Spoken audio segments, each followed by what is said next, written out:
Ցորենը ցորեն չի։ Կենթանին որ ուտում է, հետո մեզ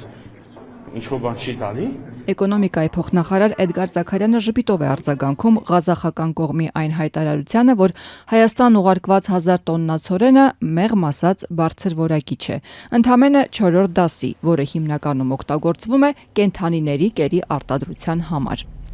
Փորձնական խմբաքանակը բաղկացած է 4-րդ դասի պարենային ցորենից, որը կարող է օգտագործվել ինչպես ընդհանուր նշանակության ալյուրի, այնպես էլ կերախառնուրդների արտադրության համար։ Ղազախստանի ազգային հացահատիկի օպերատորի այս հաղորդագրությունից մի քանի օր առաջ հայկական կողմը մեծ շուքով ընդունում էր Ղազախստանի, Ռուսաստանի, Ադրբեջանի և Վրաստանի տարածքով Հայաստան հասած ղազախական 1000 տոննա ցորենը և որակում սա խաղաղության արտացոլումը գետնի վրա։ Սա կարևոր է առաջին հերթին Հայաստանի և Ադրբեջանի միջև ձեռք բերված խաղաղության համատեքստում։ Ու այս ուրախության ֆոնին պաշտոնյաները այդպես էլ չպարզաբանեցին։ Իսկ ինչ ցորեն էր մտել Հայաստան։ Համացանցում արված փոքր ուսումնասիրությունից տեղեկանում ենք. 4-րդ կարգը ցածր որակի ցորեն է, պարունակում է քիչ սպիտակուց և գլուտեն։ Այդ պատճառով հացի արտադրության մեջ գրեթե չի կիրառվում։ Այն օգտագործվում է կենդանիների կերի պատրաստման նպատակով, երբեմն խառնուրդների մեջ, օրինակ ալյուրի ցածր որակի տեսակներ ստանալու համար, կամ տեխնիկական արտադրություններում, օղու, օսլայի կամ այլ ածխաջրային արտադրանքների արտադրության համար։ 4-րդ կարգի ցորենից կարելի է հաց թխել, բայց որակը շատ ցածր կլինի։ Էկոնոմիկայի նախարարությունում արդյոք այս մասին տեղյակ չէին։ Փոխնախարարը զարմանում է, եթե անգամ տեղյակ էին, ինչու պիտի ասեին։ Ինչ-որ մեկը կարգա ներկայացել մինչև այդ, լուր, որտեղ է գրած։ Իհարկե չի ներկայացված։ Ասել են ցորեն է գալի։ Բայց չեն ասել, որ անասնագեր է։ Ժողովուրդ ջան, բայց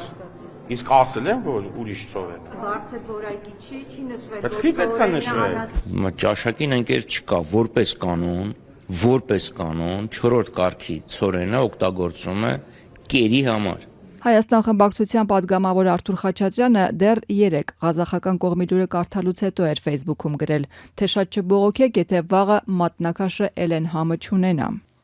Ես չգիտեմ ցորեն օգտագործելու են պարենի, թե անասնակեր ստանալու համար, կոմբիկեր ստանալու համար։ Սա է խնդիրը։ Փոխնախարարը այսօր այդպես էլ չպարզաբանեց, ինչ նպատակով է կիրառվելու այդ 4-րդ կարգի ոչ բարձրակարգ ղազախական ցորենը։ Ուղիղ չպատասխանեց նաև հարցին, մոլորեցում չէր արդյոք, երբ առանց ցորենի որակը նշելու հացի գնի հավանական իջեցման մասին հարցերին էին պատասխանում։ Հնարավոր է գնիչեցում լինի, հնարավոր տարբեր բան է։ Հիմա ես զարմանում եմ։ Մենք չենք ասում։ Ասում եք ինչու չեն ասել 4 կարգ։ Տենց, որովհետև այդ էլ 4 կարգ է, ինչի պետք է շեշտեն։ Այդ հարցին պատասխանվել է, որ հացի գնի մեջ տարբեր կոմպոնենտներ կան եւ միայն ճանապարհը չի,